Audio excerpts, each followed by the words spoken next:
bring up the fact that RSG Slate is part of this group as well. Oh goodness, it is. I've heard great things. I've heard great things. Same. A source of mine says they've been doing great in scrims. Oh, even better. Okay, I can't get too excited with this. We're going to be starting the draft, and let's see who is going to be on blue and as well as red. It looks like it's going to be Fenix once again, sticking on the same side here. Novaria, Valentina, Wanwan getting banned out. It looks there. No changes so far. Yeah, no changes so far. It might be a repeat of game number 1, because to be fair, at least for EVOS Legends, right, it came down to just a couple of one or two bad calls. Overall, the execution was looking clean. Overall, the macro play seems to be pretty tight. They started strong, and that's not often what you can see from EVOS Legends, so that's already a very, very good thing that they have going for themselves. And I think with the same bans, yeah, they want to try to use that formula again, but this time they want to refine that late game. Those bad calls certainly have hit them in a way where they're going to wake up. EVOS Legends are a team that we've seen before come down, come up back, and reverse sweep their opponents. So you can't count them out just yet. Would you say they like the pressure? It seems that way. I don't know why. Every single time, EVOS, whenever you feel like, oh, you know, the game isn't really that, it's no stakes, man. It's like, oh, whatever. We play like normal, but then stakes, and they're like, bro. I have been keeping this analogy for quite a while now. I want to take it from the expert, the MPLID caster. EVOS Legends reminds me of Omega. Yeah. They like to take it long. And they play through their gold lane? Yep, they play to their gold lane. They like to take it from the back foot, and they love going for reverse sweeps. Oh, is that man. not? Wait, what? We're back. This is game number 1. Welcome. Same draft. Exactly. Yes. And here's what's weird, right? We were on agreement. We loved the EVOS draft game 1. Yes, we did. And honestly, I think it is going to be an overall strong draft, but usually you want to end the game before it gets to that ultra late stages. Let's have a look at a quote coming in from Fei Yang. Kautizi said that Fenix is the dark horse of MSC 2023. I think maybe because we can pressure the Philippine teams. That's why he thought so. That is a big statement. And as well, it's a 2-for-1. It's the same exact game so far. Literally, for the picks, it is literally the same. The pick order, the way they're banning, everything. Is that a good thing, though? It's because EVOS can just troubleshoot and pinpoint where it went wrong, apply pressure where it matters, and then do it again. It's basically iteration. Okay. Welcome back, ladies and gentlemen. They are literally just going... The thing is, Fenix has time now. They understand what EVOS Legends were doing to them early game. Exactly. And they understand that in the mid to late game, they actually can take control back. So if they play safer early, if they don't give as many kills over, resources over, EVOS might be caught in a tough spot. All right, so this whole run it back, iterate and try again, do better, works the same way for Fenix as well. That's what I was going to be running on, because I do feel like, especially for Fenix, it's still, that early game is 50-50 between the two. Whoever gets the initiative essentially gets a free win during the mid game. But then when you get to that late game, it's going to, again, reach that climax once more. So that's the exact same story that we're going to see this time. It's great to see that Psychots is going to get Yutong once more, and maybe this time he's going to catch Benny. Make my day. Make my day. But here's the thing. Might we see a change in battle spells? Ooh, 4? That's a good call. Yeah, no, that's the thing. 4? Yeah. 4, that's the thing, right? And even here, it's not guaranteed to be exactly the same. First phase, completely same. Oh, never mind. They actually... No, the Diggy... Was it Diggy ban? Yes. It was the last ban. It was the last ban. They banned But it's Kaja first. still in the same phase. Yeah, still the same phase. Still a bird. And that's the carry again. bird. All right, no, they're not changing anything. They still want the Claude. So expect these last two to be Franco and Kaja, right? Doesn't matter what order it's from or what team, those two were banned out in game number 1. If it changes at the very last second, that'd be very funny. But let's see, 30 more seconds to kind of discuss this. And the better question is, what exactly are they discussing about in the draft? There you go, that's a change. Oh, okay. So this is what they were discussing about. We're not time traveling anymore. This is the present. All right, does that mean that Fenix is going to adjust as well? Kaja is going to be open. Franco is going to be open. Only one of these get to go through. Wait. Something tells me they might have to adjust for Jex then. It was very difficult for the Edith. Yes, they won, but it was very difficult. They were lacking vision. I am the power. I hope he gets the Franco, unless, oh no! The Franco might just be picked up by EVOS. What dreams? AKA Rahmat, pick it up. It's a signature pick. Let's also not forget the fact that Lolita's Guardian's Bulwark can block the hook, right? So it's a coin toss now! It is a bit of a coin toss. There's both arguments are very valid here, you know, for either one of these picks. Oh, but I actually like the Franco more for EVOS. It's more confirmed. It's easier. It's There's way not much easier. they're blocking. There's not much they're blocking with the Bulwark, too. Exactly. So it's either, do they want to get the Franco to make sure they can shut down this Yi, but they've already got the Kadita at the same time. So it's a bit of a toss-up unless they go one step further. They go one step further. We see the Claude once more by putting this Kadita into the roam position and getting another mid laner for themselves. I'd like to think that's not an option. I really like Hijime and the Kadita. I do, though. Right? I agree with you on that one. Yeah. So here, yeah, does Jex pick up the Franco? It looks like he should, right? The Franco certainly does work, right? I mean, again, we mentioned many times that in-game #1's draft, the Franco was a good answer to the Claude, the Yu Zhong, and even the Lancelot. 3 dive heroes, and heck, even the Kadita technically. But it was banned. But it was banned. Yeah, so they do it. I'm the priestess.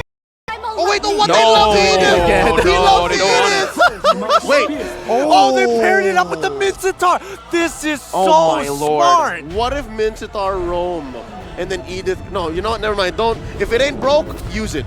Yeah. Definitely Jex thought- was able to get 100% KP on the Edith. see that coming Why up. not? You blindsided me on that one. No, but I He totally subverted agree. your expectations. Again, that's the Whoa. theme of this entire series so far, right? But I think this Mincetar is such a genius pick. There's so many dashes on the side of EVOS. Everyone has a dash. Even if they do lock into Lolita, This they went still have a under the dash. radar for us. About a month ago, Mincetar was revamped. How are we not so hot on him? Maybe more than a month ago, but you know what I'm talking about. Yeah, I do still feel that Mincetar is very situational, but this is one of those situations where they're getting so much value. Do we see an adjustment? Yes, we Akai do. roam. Akai, just to make sure that they can disengage from the King's Calling. Ruin that box. Solid choice. Smash it. Smash Cut it. right through. Spin through it. Spin to win. Heavily. ideally. Heavily. Oh boy, this is going to be, wow. There's so many interactions to keep in mind from both sides. So much counterplay, in a matter of fact. This is a very interesting game because I am still trying to think about how the dynamic's going to play, right? In these team fights, I believe, honestly, Beatrix is going to have a bit of a better time here. Even though, sure, they have an Akai, they can disengage, and that just gives Beatrix much more room to play in these team fights, using the Renner as well to poke them down before they can even do anything. Well, I will lose a little bit of dive potential from the side of EVOS Legends, right? Yes. Again, the disengage is very heavily dependent. It's instant impact. It's not about setup anymore. It's about how much can we actually respond to the defense coming in from the Fenix lineup. So it's all about when they use their abilities, not how, when. Yep, I'm not even questioning if Benny doesn't pick up a Purify. I expect them to go Flicker and still play the same way. They understand their box and they're not afraid to use it. And how about here we go again, right? Like, yeah, the battle spells didn't change much. Benny is still rocking that Flicker. Still 4 flickers. They don't care about purifies. Gotta play for the greed. Gotta play for the greed. This is how we do in Myanmar. We just flicker in, bro. We just flicker in and gotta show them what we're made of.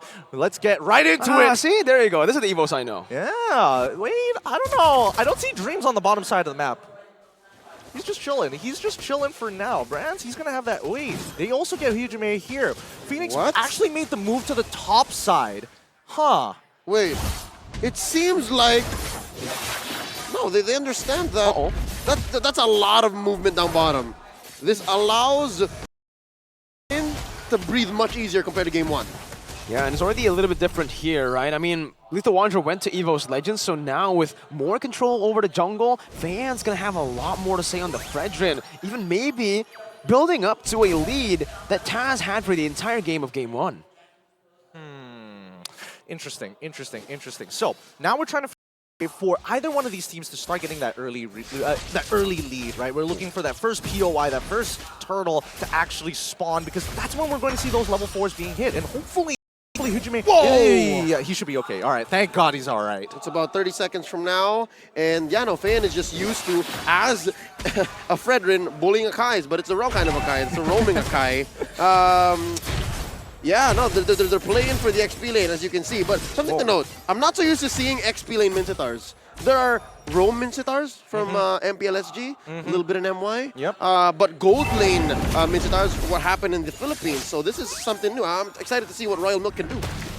No, I've actually played with a few XP Minsatars, and it's actually pretty good because your damage is very underrated, and a lot of people don't actually take into account that damage with the King's Calling, and especially with the built-in stun in the second skill. Black Dragon form now by Psychon, already an onward as well for Dreams. He still have the heavy spin right now with the Petrify locked in. Feiyan will still be able to dash out, and it's Ijume who picks up the turtle. That's the heavy spin, locking him down. Breath of the Ocean as well. Jax is trying to run them down, but it's now just a 1-for-0, making it 2-for-0, as EVOS also claim the turtle. Look at the trigger control. Royal Milk could have flickered in, confirmed the killer too. But he knows maybe he doesn't have the damage just yet, and Fenix just takes the L. Exactly. See, now they're adjusting to each other, right? This is, again, when you are playing composition after game number 1 going for so long, you're trying to stop yourself from remembering a couple of behaviors that have been conditioned by your opponents. You got to reset once again. Royal Milk definitely had an opportunity, and he could have preemptively dropped the King's Calling. But again, when we look at EVOS, and especially when we're looking at Psychots, once he's in that Black Dragon form, the damage technically is already done. You don't know when he's going to stop. So yeah, even as winners, even Fenix know that they had to reset too. Not only losers have to reset in a series. So that's definitely something that you can say, despite for them being young on the global scale, the Burmese Fenix Esports has quite the medal. I just wanted to confirm something. Miracle, when you were talking about the EXP Minsatar, this is Golden Staff build, am I correct? Or corrosive type Golden Staff? Or like hybrid fighters? Hybrid. So you do go for the corrosion side, but you don't go for full damage. You still need that tankiness in you, that sustainability, especially towards the late game when you're up against these marksmen who outrange you. But in this case, yeah, same. I don't think they want to go full damage, even though Brands is pretty easily caught by the King's Calling, because that heavy spin does answer the King's Calling. All right, so that's great. That's great that we have some confirmation on that one, because again, I've seen many different variations of the Minstar, especially during the Snapdragon series for sure, but come back into this one, right? No team has found that momentum just yet. Not a very big conversion coming in from EVOS, unfortunately. And now, next POI going to be fought for. Dreams is going to get on out of here. 10 more seconds until the turtle spawns. XP advantage for EVOS across the board. So again, that allows for them to clear much faster, rotate much faster, and make it to these major objectives sooner. Yeah, you see Feiyan is on board, but wait, oh, wow, Jax is able to escape with the flicker there. Now retry battle, it's gonna be one out by Taz this time. With 11 advantage, Feiyan was not able to secure it, but now the King's Calling comes through. Brands is still able to escape from it with the battle mirror image. Dreams steps out, and EVOS Legends have been clean into these neutral objectives. Yeah, very clean indeed. At least they're moving together. They have the same objective. When they disengage, they completely disengage. I'm slowing down. Hopefully they don't die right as I finish my words. But yes, they're finally out of there. That, and EVOS not only walked away with a major objective, but they burned a lot of battle spells and ults from Fenix. So they got away with it. They got clean. No one died. They didn't trade for anybody. DHS already here on Brands.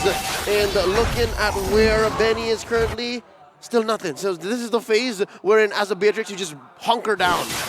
You're hoping for the best, right? You're hoping that you can start sieging down as soon as possible. But again, this is the same movement that we saw from last game, right? EVOS quickly turning it around, knowing that the turtle's going to spawn on the bottom side. They want to make sure that Psychots has the most impact because right now, Brands, he's basically just farming gold. And so far, I think, yeah, we are on the course for that XP lane Minsatar. He's building up to the corrosion side, and then he has a pair of pants. Yep. It's just the way you word it, right? It sounds really funny for Minsatar especially here, but again, Royal pants then. Royal pants. There you go. Benny already hit his power spike technically. That's the BOD, and they're utilizing it instantly right now. Hijume jumping in with a Petrify. Jax unable to cancel it. Bok will fall. It's great. Wait, Hijume's still alive for a bit. Benny gets the kill. 1 for 1. I think it's worth it for Benny right now, but Taz will have something to say about it now. Snipe out, heavy spin. Now walking Jax down, bringing him back. Psychop's gonna jump in with a furious dive, and that should just be Jax falling.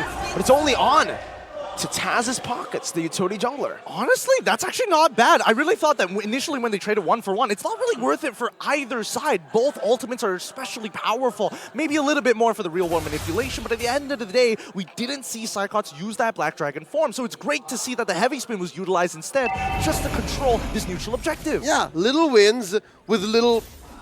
with major returns. With major returns because those add up. You push the advantage, and now look at this. Turtle take. Black Dragon form, as usual. Psychot's the enabler now, making the plays happen as the King's Calling locks them down, but Taz is still able to secure with Phantom Execution from the back, getting into the turtle pit of Psychots, is able to escape with the Furious Dive, is acting as the distraction right now. Feiyan still wants to go through. Appraiser's Wrath, locking the Panda down. That's why they're starting to go extinct. Unfortunate, unfortunate Pandas are cute. indeed. Pandas are cute. They are also endangered, funny enough.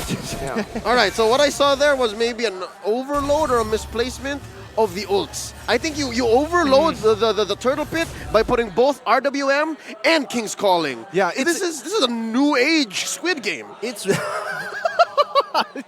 that's a great way of putting it, because again, you walk anywhere, you're in some deep, deep trouble. Man, it is interesting to see how you position this. Does he have one shot? Oh, he Petri. does! Beautiful, beautiful combo there. Just like the lay as well, and that Petrify waiting for the right moment to get it with the rough waves, and now they have complete control in the bottom lane. We'll be able to take this tier 1 for free. If Feiyan walks up, Wait, okay, the response from the top side doesn't get as much value as we were hoping to see here, but at the end of the day, it is Brands. He is playing on this Claude, so he shouldn't get punished, especially if he has his BMI up. We have yet to see Royal Milk's Mincetar payoff, and again, there was a little blurb there.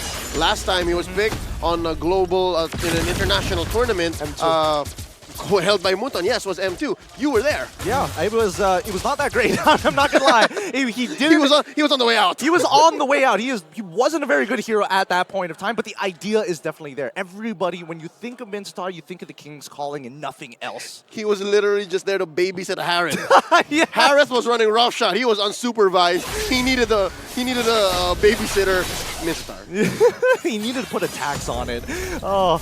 13 more seconds until the next objective is going to start coming back up. I'm looking at the alts. I'm seeing everybody's got, majority of them have their battle spells. In this fight, it's going to be pretty much all or nothing here, because both sides have not been able to develop any sort of lead after 8 minutes into the game. Only 6 kills overall. This is super tight compared to game tight. 1. I'm wondering why that is, despite both of them iterating to some level. They just changed one hero.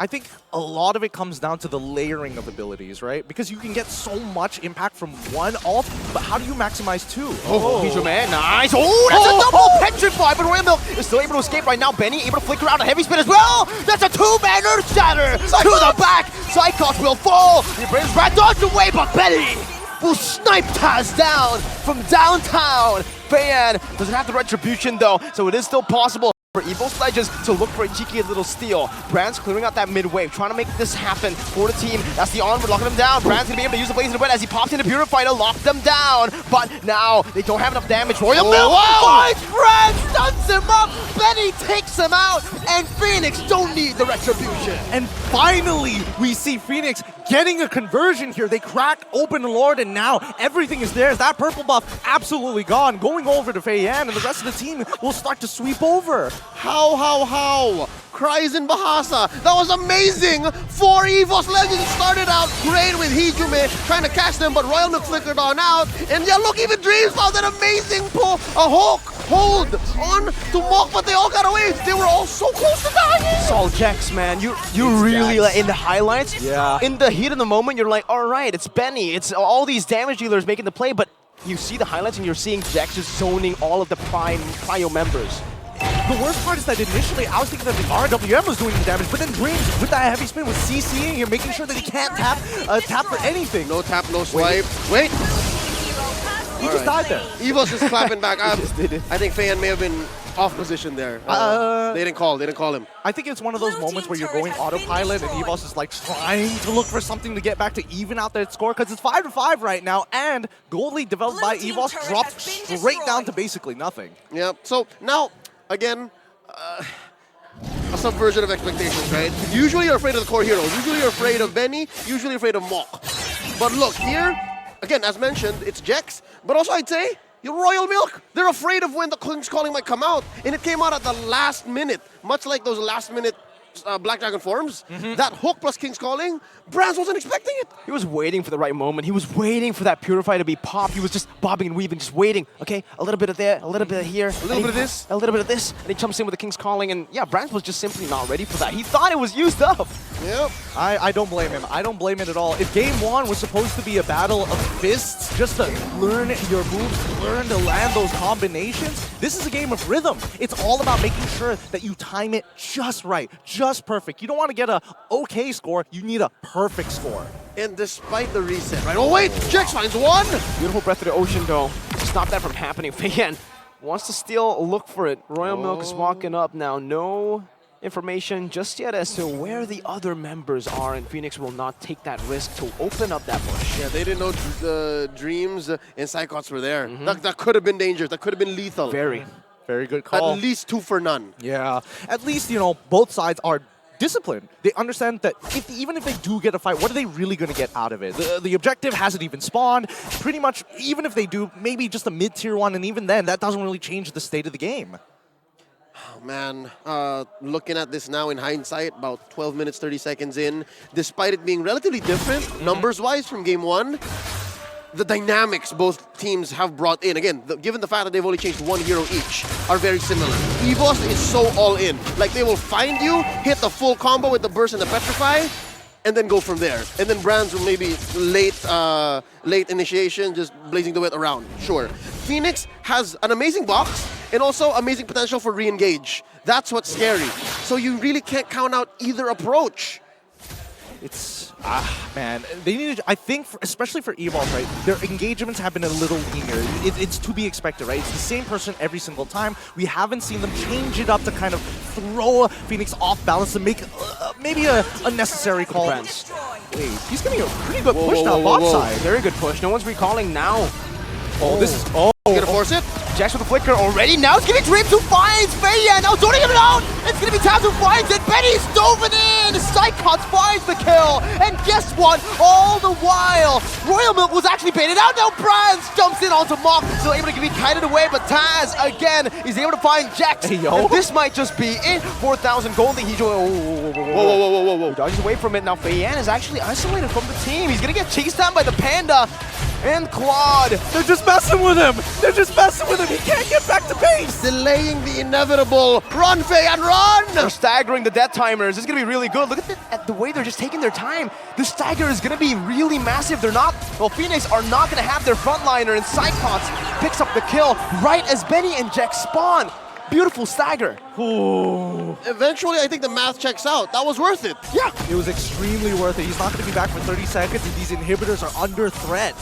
All right, so in the wake of this defense, I'd like to say, wait, Dreams! Oh, he falls Mock there. Royal Milk jumps in with the King's Calling. Mock is going to fall. Taz jumps back and forth. He gets the kill. He does not die. Dreams finds immortality in the back line. Hinterman is able to find the rough way. Psychots! Benny has been slain. Psychots is running wild in the back. And Jax will certainly fall. The Primal Wrath does not help him. And EVOS Legends, they crawl back. And they equalize in game number 2.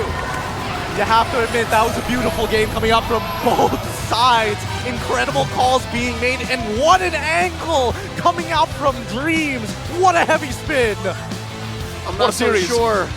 My Bahasa Indonesia might be rusty, but that was Sedap Gila for EVOS Legends. That last team fight into the eventual split push threat by Brands, and then the eventual splitting of the whole team fight. Fenix did not know what to do. Fenix could not respond. There was just too much EVOS Legends was presenting. And from out of nowhere, too. That stagger, man. That stagger really did Fenix dirty. It did. It cost him too much. It wasn't worth it in the end.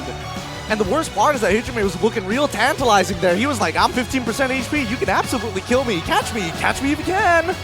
Oh, dancing around. What a game. What a game. We're finally, hey, actually, we got your wish. We're going all the way to a game 3, right at the very end. This is what we wanted. What the people wanted. 3-game series. We're going all the way, folks, for the first day of MSC. We cracked the 1 million PCU already in day number 1. I'm looking forward to crack 2 million maybe in day number 1. It's provocative. It gets the people talking. It does. It right? does. The best of Myanmar versus EVOS Legends. Oh, I can't wait for this, because now here's a couple of things that I'm expecting to see out of Fenix. Number one, eventually it's either they're going to sit on the same side or switch sides, and in most cases when a team loses, that's when you need to start shaking things up, right? So we might actually finally see a different draft coming out from Fenix this time around if they hop on over to the red. This does switch up how blue and red interact on the win rate, right? So far since game 1, blue has been winning a lot. But now, EVOS Legends proves, hey, we've got something too. And off of the back of a iteration approach, they changed just 1 hero, and then I guess they cleaned up their engagements. They were more decisive. They were more sure of how to do it. And again, especially in that moment when we were calling the shot, Brands was down bottom. No one's recalling. EVOS is sure. EVOS knows. I did feel that Fenix in that very particular moment, right, was expecting like the conditioning from game number 1. This was pretty much the exact same thing that happened last time. Like Brands went down to the bottom side, got that initial push, and then eventually joined the team for the full 5v5. And I think that's when Fenix were like, yeah, this is happening all over again, right? This is history repeating itself. But no, he kept on pushing a little further, and finally they started to feel uncomfortable. Finally, the morale started to go down, realizing that this could be honestly a potential backdoor. It's the same weakness that they tried to exploit in game number 1 with the Lapu, but it's even more easily punished here with a Minsathar, right? If Lapu isn't mobile, man, Minsathar's gonna have a hard time doing anything if he has to go back and forth, and we saw that in the last few minutes of the game with Royal Milk forced to clear out that bottom lane. But aside from that, I honestly feel like EVOS Legends really fixed these small, minor mistakes that they were making early game in game number 1 that actually gave the space necessary for Fenix to mount up a comeback, because they were just taking neutral objectives, backing up, using their mobility so well. And that lane swap, we gotta talk about that lane swap. Psychots always where the neutral objective spawns. If anything, the whole Lapu Minsathar situation was exacerbated because of the fact that Psychots did not have to change his hero, so he knew exactly what Royal Milk was capable of. And now with a less mobile hero, his one dash is his ult.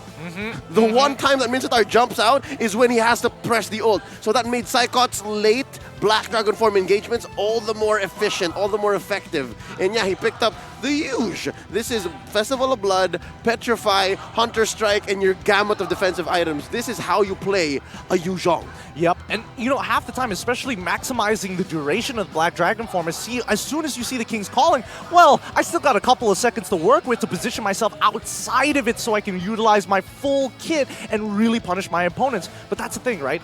This is space denial, and if we're talking about space denial, at least for the side of EVOS Legends, they don't really care about it, right? It's all about working around the clock, looking for different angles to hit your opponents and to make sure that this isn't a traditional front-to-front, because if it was a traditional front-to-front, Benny would have gotten out with so much more. It's the scissors to Phoenix's paper. Exactly. I don't know how, but Phoenix got away with playing paper in game 1 and won. But now, all the more they understood, hey, maybe it wasn't the Lolita. Maybe we needed someone to cut right through that box. Phoenix loves their box. Ladies and gentlemen, we know that they are now strong. They know their macro, they know their micro, and they play a certain way, but we didn't know how much they love their box. So here, EVOS Legends, Coach Age and the gang said, you know what? Cut that box up. Dreams, you're playing the Akai. Let's get deep in it. And I think, you know, looking at the highlights overall, this is, you know, the perfect example of it, right? Dreams is just looking for a way to kind of disengage the rest of the teams, but it's all about the timing. Whoever uses or presses their ultimate first, you need to find that follow-up. And Psychots, he manages to catch out Benny more times than he probably should have, especially since he's standing right next to Mox. It's almost like, you know, in game number 1, Benny was almost untouchable, and in game number 2, Psychots made the necessary minor adjustments to be able to catch up. He waited on a lot of these abilities, even the basic attack after second skill, so they can gap close after the flicker. I mean, that, and he still had Hijume on him, plus Dreams. They just overloaded the young Burmese prodigy. He's thinking about both the Akai, the Kadita, and the Yuzhong. There was nothing left, and yeah, because of that, it ended in a snap. What was that? Under 15? Under 15. It didn't go double the distance, unfortunately, right?